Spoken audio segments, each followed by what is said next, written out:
이 예언서의 말씀을 볼 때마다 생각되는 것은 참 이 예언서에 나오는 이 유다나 이 북이스라엘의 그러한 모습들이 꼭 우리나라를 보여주는 것 같다라는 생각을 가질 때가 있습니다.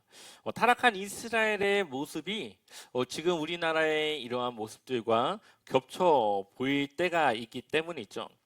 예언서를 보면은 그 시대적인 배경은 다 그렇게 좋지 못한 시대입니다. 하나님의 말씀을 듣지 않으니까 그 말씀을 전할 선지자, 예언자를 보내서 그 말을 대신 전하는 것이죠. 얼마나 하나님의 말씀을 듣기 힘든 그런 타락한 시대였으면 이렇게 사람을 보내서 하나님의 메시지를 보내야 했을까요? 바로 그러한 배경들을 예언서는 가지고 있습니다. 그리고 그 선지자들이 전하는 메시지는 뭐 다양하게 보이지만 한마디로 하면 여호와께 돌아오라. 그들의 잘못된 삶을 버리고 하나님의 거룩한 삶으로 돌아오라. 이것이 그들의 핵심 메시지죠. 그래서 하나님과 멀리 떨어진, 하나님과의 관계가 멀어진 그들이 다시 하나님으로 회복될 수 있는 그러한 메시지를 선지자들은 이야기하는 겁니다. 만약 그렇지 않으면 하나님의 심판이 그들에게 임할 것이라는 경고를 주시는 것이죠. 그래서 어떤 면에서 예언서의 말씀은 사람들에게 두려움을 주는 말씀이기도 합니다. 심판에 대한 내용들을 보면 하나님의 그 심판이 그렇게 만만치 않은 심판이기 때문이죠. 여러분들이 생각하는 하나님은 어떤 분이십니까? 여러분은 하나님을 어떠한 분으로 생각하십니까? 성경을 처음부터 잘 읽어보면 성경에서 보여주시는 하나님은 사랑의 하나님이라는 것을 우리에게 전해줍니다. 그 이유는 하나님은 우리를 사랑하시고 우리와 사귐의 관계를 맺고 매일매일 교제하고 싶은 하나님의 마음을 우리에게 전하고 있기 때문이죠. 이것은 하나님이 인격적인 하나님이라는 것을 우리에게 말하는 겁니다. 많은 그리스도인들이 하나님에 대해서 생각할 때에 하나님을 인격적인 존재가 아니라 비인격적인 존재로 생각을 할 때가 있습니다. 기계처럼 율법을 지키길 바란다고 생각하고 또한 우리가 죄를 지으면 그것에 대해 무조건 벌을 받는다라고 생각을 하는 겁니다. 하나님의 말씀을 잘 따르면 하나님께서 우리를 인도하시지만 그렇지 않으면 하나님이 나와 함께하지 않을 것이라고 하는 그러한 생각들을 많은 그리스도인들이 가지고 있죠. 그러니까 우리의 행동 하나하나가 하나님의 정해둔 규칙에 따라서 이랬다가 저랬다가 한다는 것입니다. 또한 하나님의 그 존재에 대해서 무언가 큰 능력 아니면 우리에게 무언가를 해주실 수 있는 큰 존재라고만 생각을 합니다. 그래서 기도의 이유가 자신의 부족함을 채워달라는 것, 혹은 하나님의 능력을 통해 자신의 이러한 어려움을 또한 이 기도의 제목을 하나님의 힘을 통해 이루어 달라고 하나님을 찾기만 하는 것이죠. 하나님과 교제의 관계가 아니라 무언가를 이룰 수 있는 힘과 그러한 능력과 권능을 가진 그걸로만 생각을 하는 겁니다. 물론 하나님은 그러한 우리의 기도를 들어주십니다. 그럴 수 있는 분이시고 살아계시기 때문에 그것을 듣고 우리의 마음을 아시는 분이기 때문이죠. 그러나 왜 하나님은 우리의 그 기도를 들을 수 있고 행할 수 있고 이룰 수 있는가? 그 이유는 하나님은 인격적인 하나님이시기 때문이죠. 여기서 말하는 인격적이다라는 것은 쉽게 풀어 말하면 지, 정, 의 이 세 가지로 말할 수 있습니다. 지는 지식과 지혜를 가지신 분, 정은 감정을 가지신 분, 의는 의지, 무언가를 행하실 수 있고 결단할 수 있고 이렇게 이루실 수 있는 그러한 분이라는 것을 말하는 것이죠. 그렇기 때문에 하나님은 기계적인 판단이 아니라 우리의 마음과 우리의 생각과 우리의 상황을 판단하셔서 그것을 돌아보시는 하나님이라는 겁니다. 한 가지 단적인 예를 들어보면은 조금 조심스러울 수도 있는 이야기지만 여성들이 낙태를 하지 않습니까? 낙태가 죄입니까? 죄가 아닙니까? 죄겠죠. 잘못된 일이죠. 그런데 어느 여성이 정말 안타깝게 성폭행을 당했어요. 원치 않는 임신을 했습니다. 그거를 낙태를 시켰어요. 그건 죄일까요? 아닐까요? 생각해 봐야 되지 않겠습니까? 이것을 기계적으로 그냥 죄다 단정 지을 수는 없는 겁니다. 하나님은 그런 분이라는 거죠. 그 사람이 그렇게 한 것에 대한 상황, 이유, 그러한 마음과 생각, 이것을 모두 둘로 생각하시고 그것을 통해 판단하시는 분이라는 겁니다. 원치 않는 아이를 낳아서 평생을 불행하게 사는 것이 아니라, 비록 그것이 잘못된 것이지만 그 살아있는 그 사람의 그 온전한 삶을 위해서는 때로는 그러한 과정들도 아마 필요하다라고 생각할 수 있겠죠. 우리는 그것에 대한 죄가 아니다라는 것을 기계적으로 판단해서 그것을 이해할 그러한 일들을 조심해야 되는 겁니다. 그만큼 하나님은 우리의 행동이 아니라 우리의 마음을 보시는 인격적인 하나님이라는 거죠. 그러한 하나님의 모습을 예수님이 보여주십니다. 우리는 예수님을 통해 하나님을 볼 수가 있습니다. 예수님의 이 복음의 사역을 보게 되면은 가늠한 여인을 보시고 많은 사람들은 그 여인의 죄를 돌로 쳐서 처벌하려고 하지만 예수님은 그 여인을 용서해주고 그 여인을 이해하십니다. 또한 사마리아 우물가에서 만난 그 여인의 그러한 삶을, 그러한 옳지 못한 그러한 삶을 예수님은 그것을 정죄하는 것이 아니라 그 여인의 그 내면에 있는 그 상처와 그 이유를 돌아보시는 그런 예수님이라는 것을 우리는 성경을 통해 볼 수가 있는 것이죠. 또한 예수님이 교제했던 대상, 예수님이 함께 만나며 어울렸던 그 대상들을 보게 되면은 정말 깨끗한 삶을 살아가는 바리새인이 아니라 죄 가운데 살아가는 죄인들과 가난한 자들과 병든 자들과 사회적인 약자들과 함께 어울리며 그들과 함께 교제하며 그들에게 하나님 나라의 복음을 전하며 그들의 삶에 소망을 주시는 그러한 예수님의 사역을 볼 수가 있습니다. 그리고 그 예수님은 이제 우리에게 오셔서 우리와 함께 하시고 우리에게 그 복음을 따라 살아갈 수 있는 그 은혜를 허락하여 주신 것이죠. 하나님의 관심과 그 눈은 늘 하나님의 도움을 필요로 하는 이들에게, 하나님의 복음이 필요한 그들에게 향해 있다는 것을 우리는 성경을 통해 볼 수가 있습니다. 이것은 바로 하나님의 사랑을 보여주는 것이고, 하나님은 인격적인 분, 바로 그 한 사람 한 사람의 그 상황을 두루 감찰하시고 그것을 이해할 수 있는 분이라는 것을 우리에게 보여주는 것이죠. 우리는 성경을 볼 때마다 하나님의 이러한 인격적인 모습을 볼 수 있어야 됩니다. 또한 우리가 삶을 살아가며 하나님을 향해 신앙생활할 때 하나님은 바로 이러한 인격적인 분이라는 것을 이해해야 됩니다. 그래서 예언서를 보면 하나님의 심판을 늘 이야기하지만 그 이후에 꼭 나오는 것이 있습니다. 바로 구원이죠. 회복입니다. 하나님은 그들에게 심판을 주기 위한 것이 아니라 구원과 회복을 위해 그들의 잘못된 삶을 돌이킬 수 있도록 하나님의 심판을 주시는 것을 늘 이야기하십니다. 그리고 오늘 이 스바냐서를 보게 되면은 아까 우리가 잠깐 본문의 말씀을 보셔서 읽었지만 하나님이 얼마나 순수하시고 어린아이와 같은 그 기쁨을 가지고 있는지를 우리에게 보여주고 있습니다.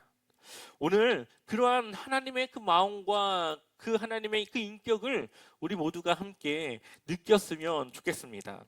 우선 스바냐서에 대해서 잠깐 말씀을 드리면은 이 스바냐라고 하는 뜻은, 이 이름의 뜻은 하나님께서 숨기시다라는 뜻을 가지고 있습니다. 조금 더 이것을 자세하게 풀어보면 하나님이 환난 날에, 어려운 그 환난이 오는 그 날에 하나님의 백성들을 보호하시기 위해서 숨기신다, 이러한 뜻을 가지고 있는 것이죠. 스바냐서 2장 3절에 바로 그 이야기가 나와 있는데요. 우리 같이 스바냐 2장 3절 읽어보겠습니다. 여호와의 규례를 지키는 세상의 모든 겸손한 자들아,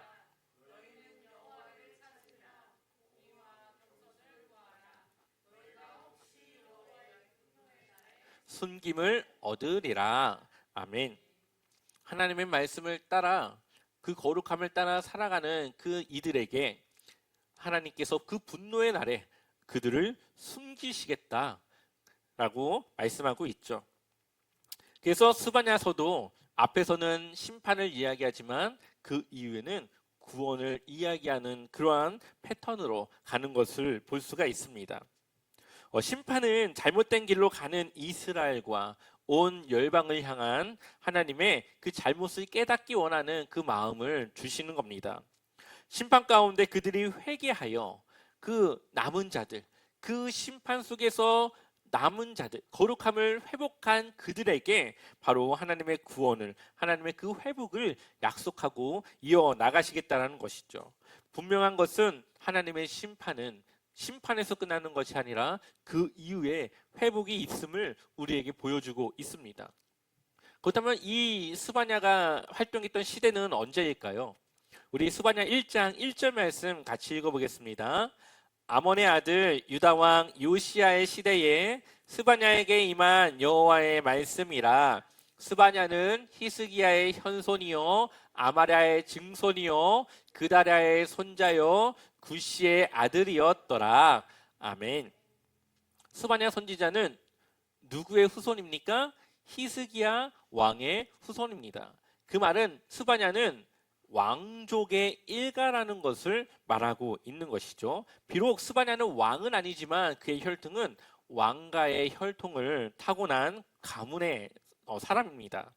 그렇기 때문에 아마 스바냐는 고위 관리직 혹은 예루살렘에서 일하는 그러한 성직자들, 종교 지도자들이 얼마나 타락했고 그들이 얼마나 부패한 삶을 살아가고 있는가를 옆에서 가까이에서 볼 수 있었을 겁니다. 왜냐하면 스바냐는 그 왕궁을 수시로 왔다 갔다 하면서 그러한 모습을 보았겠죠.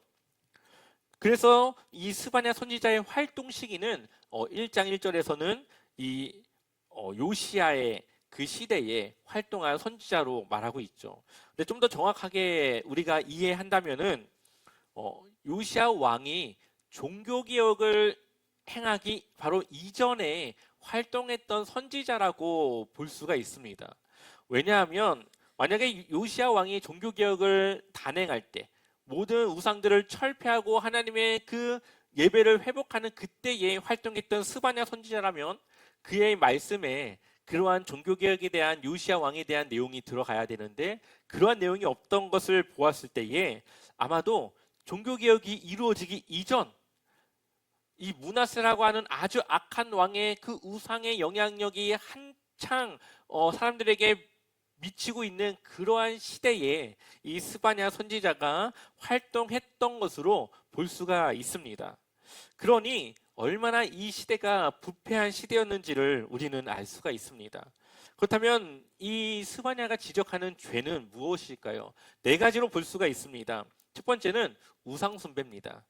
스바냐 1장 4절 말씀을 보면 내가 유다와 예루살렘의 모든 주민들 위에 손을 펴서 남아있는 바알을 그곳에서 멸절하며 그마림이란 이름과 및 그 제사장들을 아울러 멸절하며 아멘. 바울을 섬기는 이스라엘의 그러한 우상 숭배에 대한 잘못을 지금 책망하고 있습니다. 또 5절 말씀 우리 읽어볼까요? 5절 말씀 함께 읽어보겠습니다.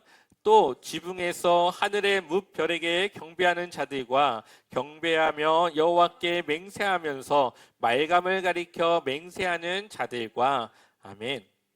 하늘의 뭇별, 이것은 1월 성신, 해와 달과 별을 섬기는 사람들, 또한 여호와를 맹세하면서 말감을 가리켜 맹세하는, 그러니까 하나님을 섬기는 그 예배 안에 이방을 숭배하는 예배가 합쳐진 종교 혼합주의적인 그러한 우상들을 섬기고 있던 것을 우리는 볼 수가 있습니다. 또 그 이후에 보면은 이들이 문턱을 밟지 않고 넘어간다는 내용이 있어요. 이것은 우리가 흔히 말하는 미신, 이것은 블레셋이라고 하는 그 나라에서 믿었던 미신과 같은 건데 이 문턱을 밟으면 재수가 없다. 약간 그러한 이제 의미에서 문턱을 밟지 않고 그것을 넘어가는 행위를 이들이 따라 하는 것들도 보여주고 있습니다. 이런 것들을 통해서 이들의 이 작은 삶 속에까지도 이 미신적인 우상적인 요소들이 얼마나 뿌리 박혀 있는지를 보여주고 있는 것이죠. 마치 우리가 살아가는 이 시대 안에서도 우리가 믿진 않지만 그래도 뭔가 그 미신에 대한 거리낌, 정말 좋지 못한 그냥 그러한 느낌의 그러한 일들, 그런 것들이 얼마나 우리 안에도 많이 있습니까? 근데 그것을 믿고 정말 그것을 진짜라고 믿고 따르는 그러한 일들이 바로 이 이스라엘 유다 안에 있었다라는 거죠. 두 번째로는 사회의 정의가 크게 훼손됐다라는 겁니다. 하나님의 나라는 두 가지가 세워져야 됩니다. 하나는 정의, 하나는 공의입니다. 정의는 정당한 이 심판과 재판을, 또 공의는 그 죄에 대한 값을 반드시 치르는 그러한 정의와 공의가 있어야 되는데, 이 유다는 그것을 잃어버린, 그것이 무너진 시대라는 것을 보여주고 있습니다. 약자들은 보호받지 못하고 권력자들은 자신들이 잘못을 했음에도 재판에서 유리한 판결을 받는 그러한 일들이 아주 만연하게 일어났다라는 거죠. 종교 지도자들은 돈을 받고 그들의 잘못을 보호하며 타당하게 그것을 주장하며 보호해주는 역할들을 했습니다. 그러니 사회적인 약자들은 학대당하고 착취를 당하고 늘 그 좋지 못한 판결 가운데 억울함을 호소하는 일들이 일어났다는 거죠. 여러분들이 잘못하지 않았는데 누군가가 돈을 주고 내가 잘못한 것처럼 바꿔버린다면 그게 얼마나 이게 일생에 남는 그 후회와 그러한 서러움과 그것이 얼마나 그 피해가 크겠습니까? 바로 이러한 일들이 아주 만연하게 일어났던 시대가 이 스바냐 선지자가 활동하던 시대였습니다. 세 번째로는 종교 지도자의 타락입니다. 남유다의 이 타락의 결정적인 원인은 바로 이 종교 지도자들의 타락에 있었죠. 사회가 부패할 수 있고 사람들은 잘못할 수 있고 사람들은 잘못된 길로 갈 수 있습니다. 그렇다면 그것을 누가 바로잡아야 됩니까? 이때 당시 종교 지도자들은 그것을 꾸짖고 책망하고 하나님이 원하시는 올바른 삶을 가르치며 그들이 그러한 것이 죄인 것을 깨닫게 하는 것이 이때 당시 제사장들, 서기관들, 율법사들, 이 사람들이 해야 될 일이었던 거죠. 근데 이들도 타락하여서 오히려 돈을 주면 그것을 보호해서 그 사람이 잘못했지만 잘못하지 않은 것처럼 포장해서 그 사람을 변호하는 그러한 일들을 오히려 종교 지도자들이 하던 시대였습니다. 자신들의 이 책임을 다하지 못한 것이죠. 결과 사람들은 자신들의 잘못을 깨닫지 못하는 자신들의 양심이 마비되는 시대가 되었습니다. 이것이 그들의 네 번째 잘못입니다. 양심이 마비되어서 죄를 짓지만 그것이 죄인 줄 모르는 시대를 이들은 살아갔죠. 저는 이러한 모습들이 지금 우리나라의 모습이라고 생각합니다. 저도 그렇게 올바르지 못한 삶을 살아갈 때가 있지만 많은 종교 지도자들이, 교회의 목사님들이 얼마나 이 돈과 권력과 연관되어져서 그러한 잘못된 삶을 살아가고 있습니까? 물론 그러한 분들이 많은 건 아니지만 그런 사람들의 영향력이 너무 커서 그것이 일반적인 기독교의 모습인 것처럼 보여질 때가 있습니다. 또한 수많은 사람들을, 성도들을 이끌어가는 그 목사님들의 그러한 잘못된 모습 때문에 너무나도 많은 성도들이 잘못을 행하면서도 잘못인 줄 모르고 살아가고 있는 모습들을 보게 되죠. 바로 이러한 시대에 누군가는 그것에 대한 잘못을 지적하며 다시 하나님께로 돌아가야 된다라고 하는 그런 메시지를 던져야 되는 그러한 시대가 바로 지금 우리가 살아가는 이러한 시대에 있다고 볼 수가 있습니다. 그렇다면 이들은 왜 하나님을 잘 믿지 않았을까요? 그들은 하나님을 무시했습니다. 우리 한번 스바냐 1장 12절 말씀을 읽어볼까요? 하나님은 이들이 어떻게 생각했는지 스바냐 1장 12절 한번 같이 읽어보겠습니다. 그때가 이르면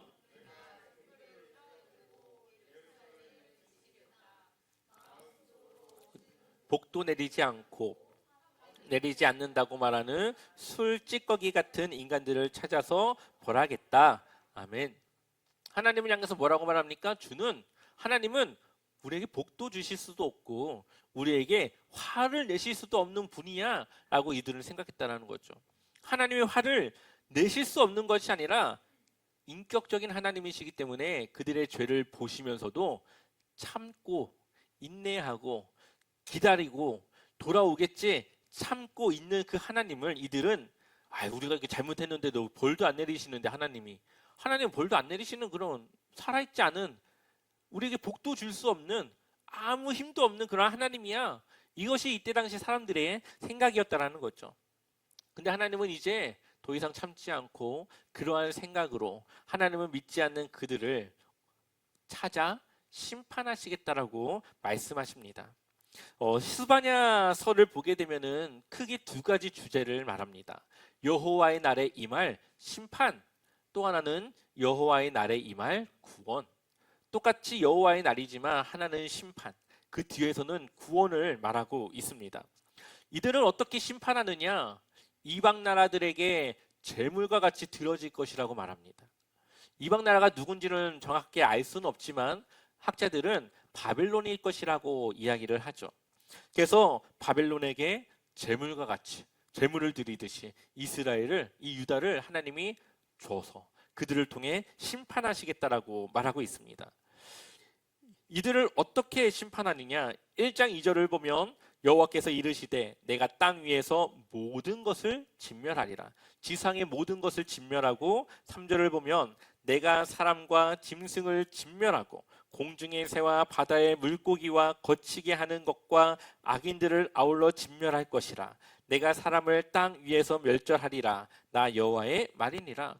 땅의 모든 사람을 멸절하고 4절 같이 읽어볼까요? 내가 유다와 예루살렘의 모든 주민들 위에 손을 펴서 남아있는 바알을 그곳에서 멸절하며 그마님이란 이름과 및 그 제사장들을 아울러 멸절하며 유다와 예루살렘의 모든 주민들을 멸절하겠다. 이것을 보면 뭐 생각나는 거 없습니까? 노아 홍수 시대가 생각이 나죠. 하나님이 지상의 모든 것을 쓸어버렸던 하나님의 심판, 이것과 같이 이 유다를 심판하시겠다. 물론 홍수로 이들을 심판하진 않겠지만 그와 유사한 정도의 타락한 시대가 바로 이 유다의 이 스바냐 선지자가 활동하던 그러한 시대였음을 바로 이러한 노아 시대의 심판의 그러한 메시지와 비슷한 메시지를 통해 우리에게 보여주고 있는 것이죠. 하나님께서 어떻게 이들을 심판하시느냐? 우리 1장 12절 말씀을 한 번 더 읽어보겠습니다. 함께 읽겠습니다. 그때가 이르면 내가 등불을 켜들고 예루살렘을 뒤지겠다. 마음속으로 주는 복도 내리지 않고 확도 내리지 않는다고 말하는 술찌꺼기 같은 인간들을 찾아서 벌하겠다. 아멘. 어떻게 한다고요? 내가 등불을 켜서 예루살렘을 뒤지겠다. 골목골목 집집마다 그 등불을 켜고 들어가서 사람 한 사람 한 사람을 다 찾아내어 그들을 심판할 것이라고 말합니다. 누구도 피할 수 없고 하나님의 심판은 모든 이들을 향한 심판일 것임을 우리에게 말하고 있는 것이죠. 철저하고 잔인하고 돌이킬 수 없고 그 심판에서 빠져나올 수 없는 그 심판을 하나님께서 이들에게 이제 주실 것이라고 말하고 있습니다.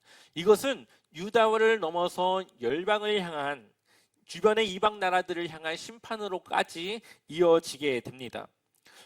이러한 것들을 통하여 하나님이 우리에게 주시고자 하는 것은 하나님은 유다의 하나님만이 아니라 온 세상을 주관하고 이끌어 가시는 창조주, 이 세상의 주인 되신 하나님이라는 것을 우리에게 보여주고 있는 것이죠.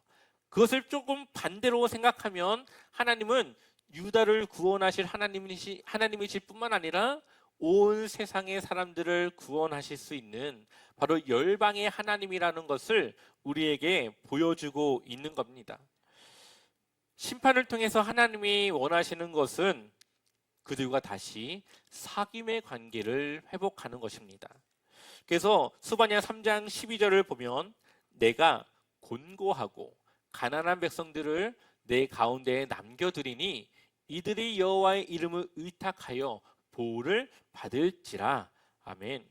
심판 가운데서도 하나님 앞에 남는 자들, 보호받을 그러한 자들을 남겨두시겠다라고 말씀하고 있죠. 왜 이들을 남겨두고 보호하실까요? 우리 3장 13절 말씀 우리 한번 읽어보겠습니다. 이스라엘의 남은 자는 악을 행하지 아니하며 거짓을 말하지 아니하며 입에 거짓된 혀가 없으며 먹고 누울지라도 그들을 두렵게 할 자가 없으리라. 아멘. 악한 세상 속에서 이들은 하나님의 거룩함을 따라 살아갔습니다. 이들은 하나님의 뜻을 철저하게 지키고 살아가려고 애쓰고 노력한 그러한 사람들이었다는 거죠. 그래서 이들은 악한 세상과 구별되어 악한 행실을 따르지 않은 하나님의 거룩한 삶을 살아간 이들을 남겨두셔서 이들을 보호하시고 이들을 통해 다시 유다를 회복하실 것을 말씀하고 있는 겁니다.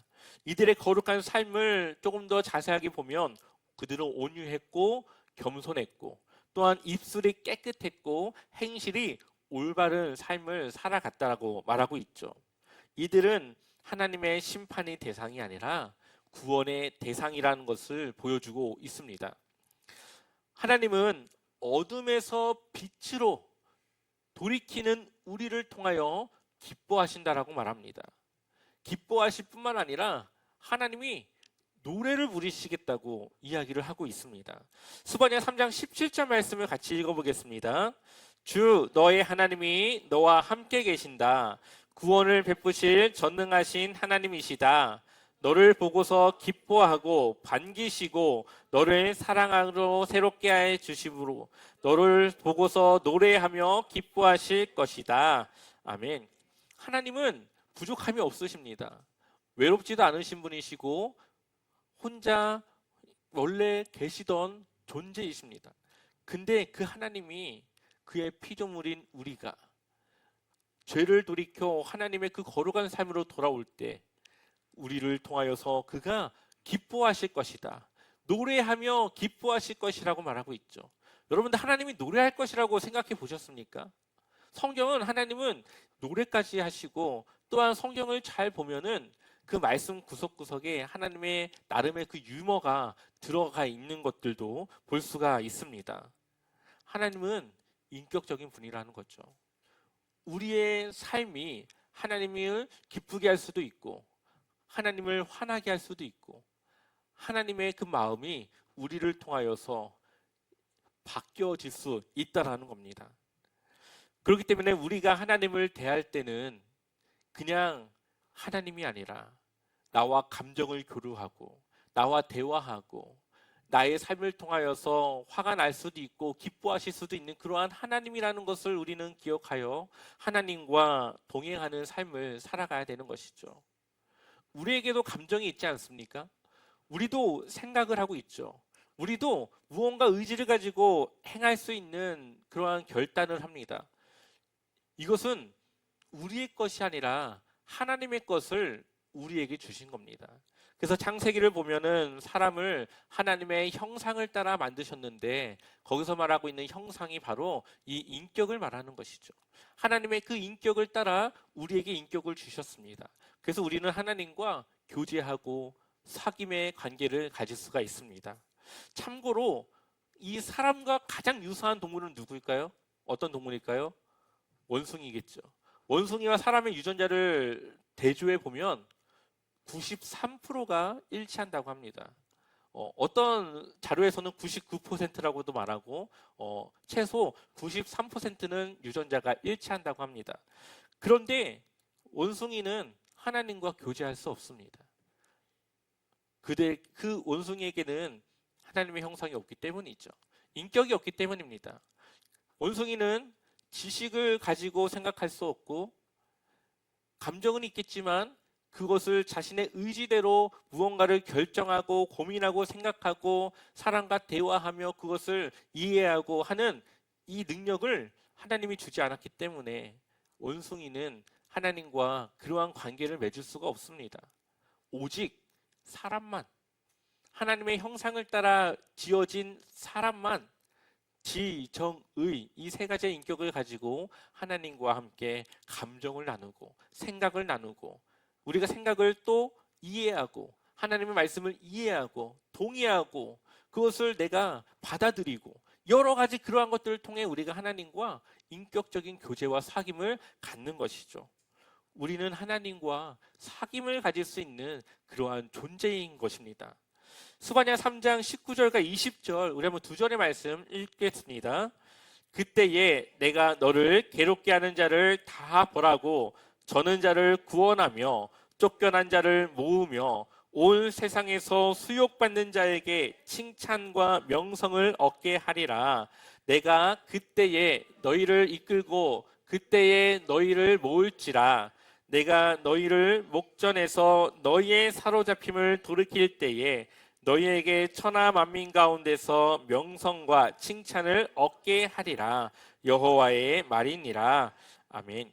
하나님의 백성은 결국은 하나님이 보호 아래 있고 하나님이 환난 날에 숨기십니다.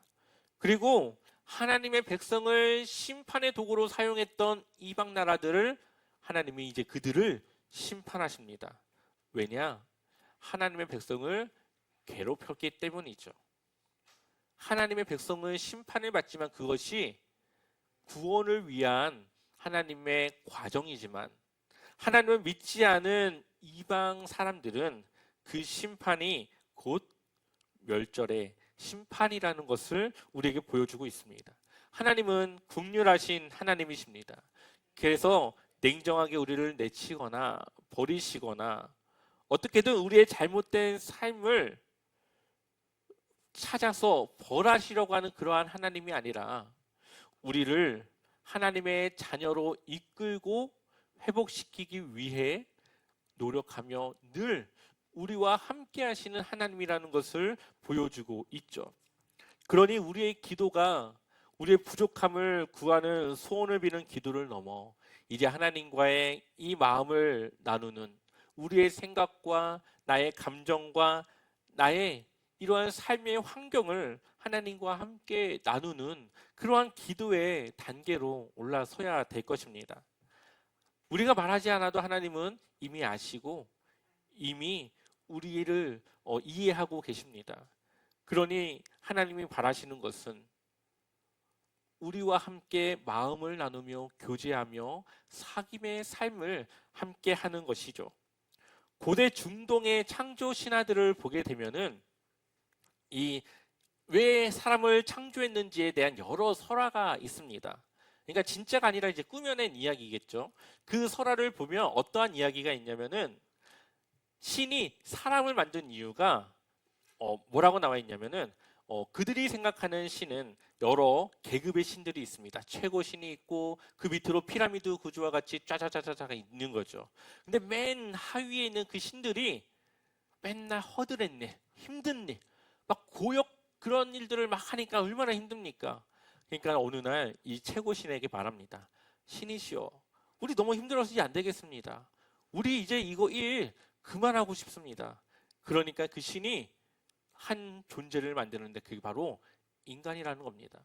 그래서 이 하급신들이 하던 그 일들을 이제는 인간에게 주어서 그 힘든 일, 어려운 일들을 우리에게 하게 했고 우리의 삶이 이렇게 어려운 삶을 살아가고 있다. 이것이 고대 중동 신화에 나오는 이 창조 설화예요.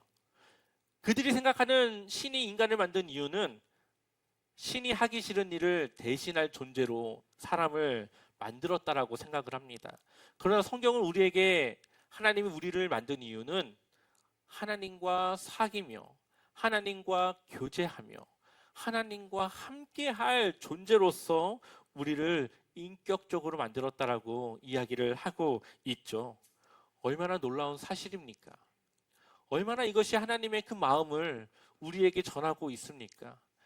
우리의 삶을 통해 하나님은 기뻐하시고 때로는 우리의 삶을 통해 하나님이 노래하시며 콧노래를 부르시며 그 기쁨을 누리신다라는 것을 우리가 한번 생각해 보았으면 좋겠습니다. 이제 우리의 기도는 하나님과의 친밀한 대화가 돼야 되고, 우리의 예배는 하나님을 향한 존경과 섬김 그리고 사랑이 드러져야 합니다. 우리의 삶은 하나님의 인격을 나를 통해 세상에 드러내는 그러한 하나님의 형상을 닮은 거룩한 삶으로 나아가야 합니다. 그럴 때에 이 세상의 어둠이 다시 하나님의 빛이 비칠 수 있고, 부패한 세상 속에 회복의 그 소금을 우리가 될 수가 있는 것이죠. 이제는 여러분의 삶이 하나님과 귀한 사귐의 시간으로 채워져 가기를 축원합니다.